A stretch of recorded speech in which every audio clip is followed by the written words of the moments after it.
In this video, we'll be looking at the Pacific Theater and the Atomic Age. As much as the Allies had struggled with the Nazis in Germany, the Japanese proved to be a whole other animal. As the war in the Pacific started 2 years after the war in Europe, the war would end much quicker, with a new weapon developed by the United States, leaving the world with a new power, America. Now, the war in the Pacific begins on December 7th, 1941, in which the Japanese conduct a surprise attack against the United States at Pearl Harbor, an event in which U.S. President Roosevelt called a date which will live in infamy. Yesterday, December 7th, 1941, a date which will live in infamy. The United States of America was suddenly and deliberately attacked by naval and air forces of the Empire of Japan. And ending that speech, the U.S. President will ask the U.S. Congress to declare war on Japan. And soon following that event, many Japanese Americans were rounded up and placed in internment camps for the duration of the war, and the west coast of the United States was declared a war zone. But the reason the Japanese Empire attempted to destroy the U.S. Pacific Fleet was in an effort to control the Pacific and Southeast Asia. Now, what we mean by that is Japan is an island nation with very few natural resources.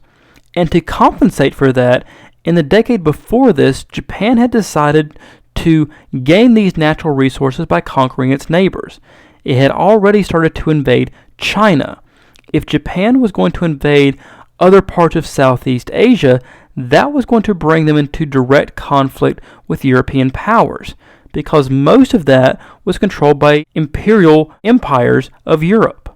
But those imperial powers in Europe were too busy at this point dealing with the Nazis.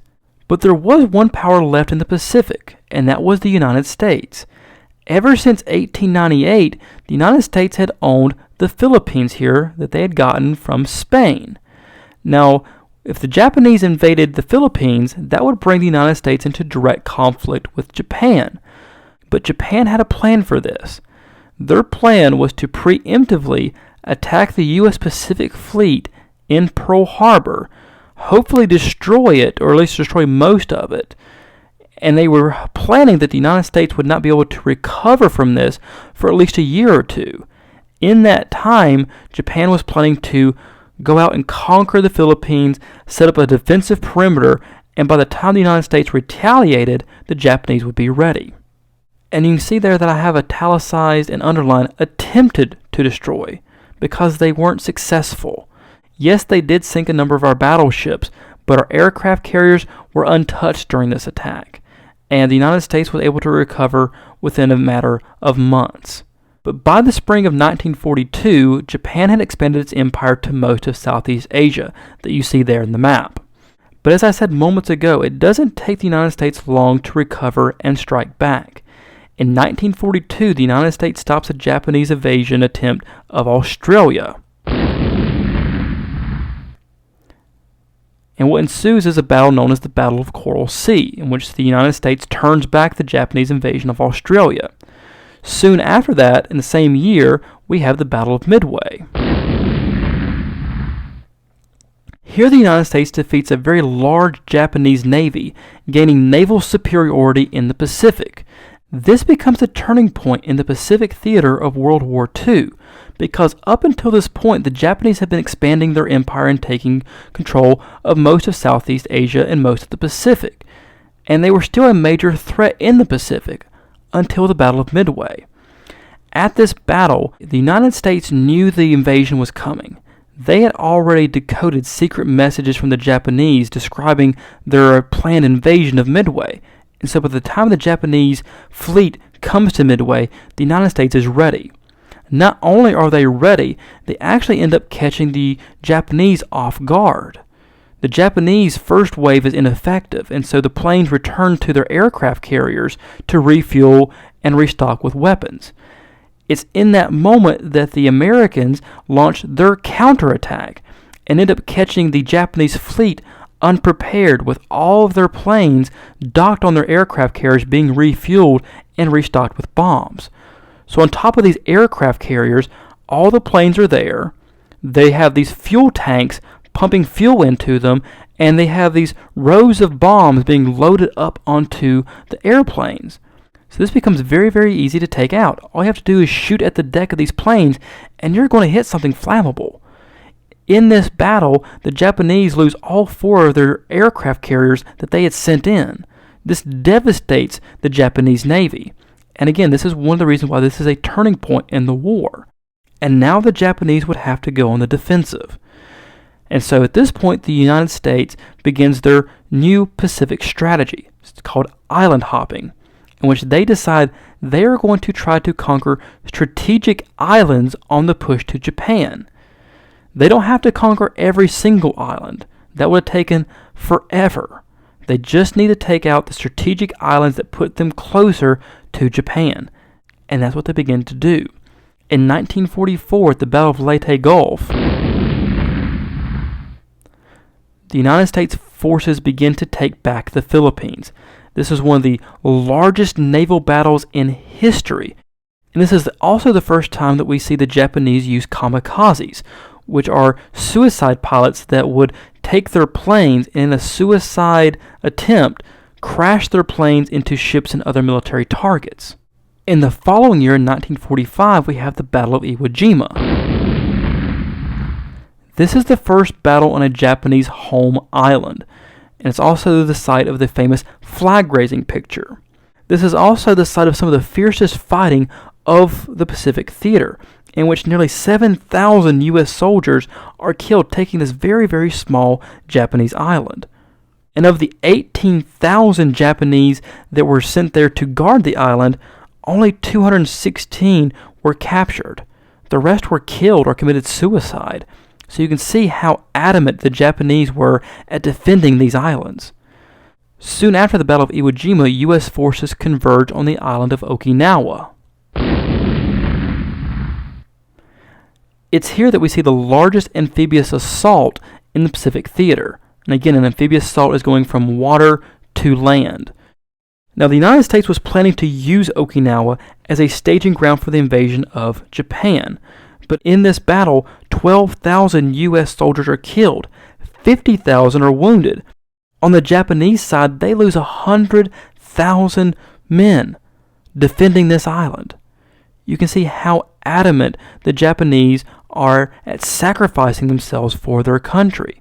And this is the kind of thing that the United States has to think about when they begin planning to invade Japan. Look how many people have died taking these 2 small islands. How many men is it going to take out Japan? And before I go any further, I don't want to leave the impression that the Pacific Theater is just a U.S.-led conflict.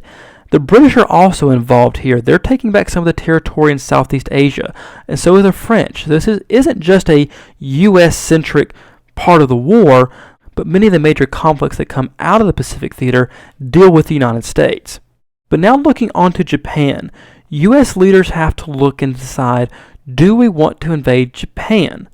Because in the summer of 1945, the United States develops a new weapon. Under the codename the Manhattan Project, the U.S. builds the first atomic bomb, which they detonate on July 16, 1945.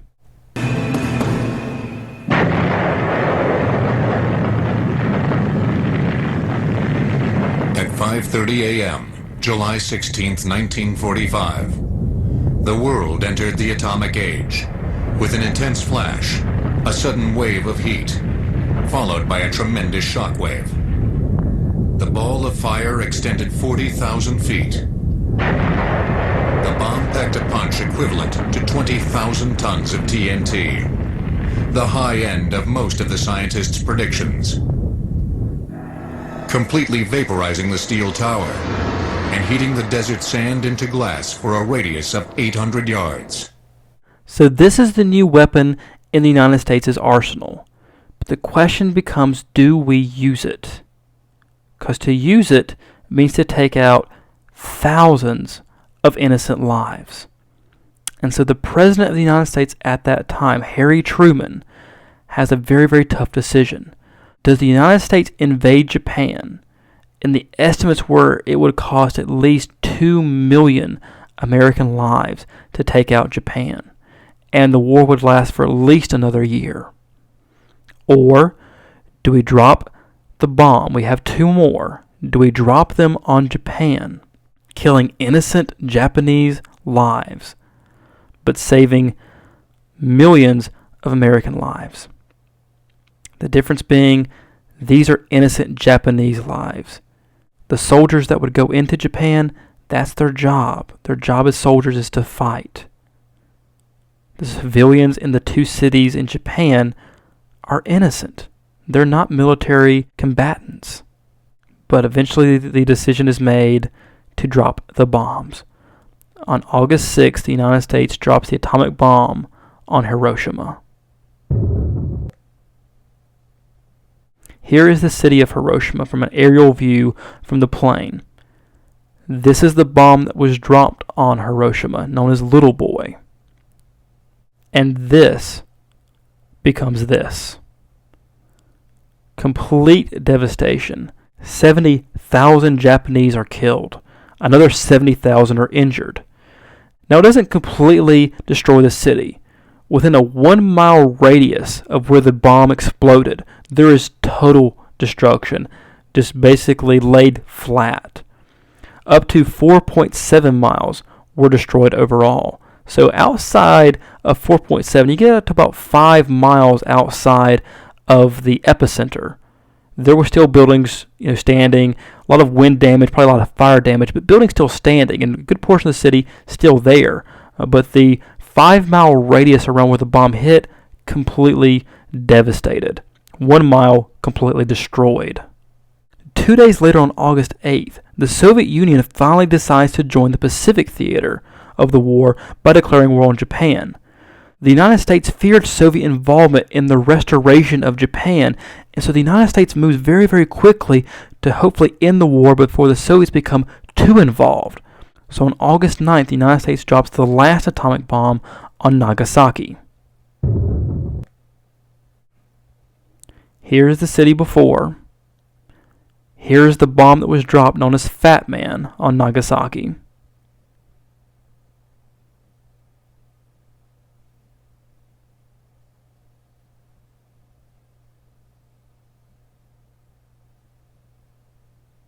So that this becomes that, killing 40,000 Japanese, 80,000 in total when it was all said and done. Again, a 1-mile radius around the epicenter, total destruction. Up to 3 miles outside of that were destroyed overall. Complete devastation within a 1-mile radius, though. 40,000 Japanese died, 80,000 altogether when it was all said and done. And within a week, on August 15th, Japan finally decides to surrender, what is known as VJ Day, or Victory in Japan, avoiding the need for U.S. forces to invade Japan. And not long after that, the Japanese will sign the formal treaty aboard the U.S. battleship Missouri, officially ending World War II, nearly 6 years after the war began. And so the war is now over. The worst war in history that took between 50 to 80 million lives had come to a dramatic end, and with it, the era of European domination of the world. In the end, this second global war left 2 superpowers, the United States and the Soviet Union, to confront one another to become the supreme global power, forcing the other nations of the world to take sides.